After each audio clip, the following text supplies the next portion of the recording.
बड़ा जोर है राजा कोमरिए में पीर बड़ा जोर है राजा कोमरिए में पीर।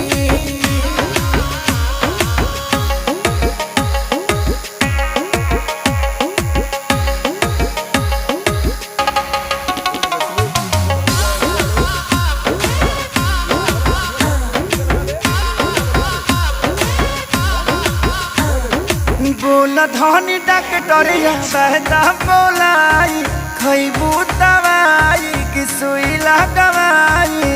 दिनमा में फल फूल विटामिन खियावेला रात में एनर्जी तो खर्चा करावेला। हो तो मजबूरी बुझ होई तोहर राजा सहतनी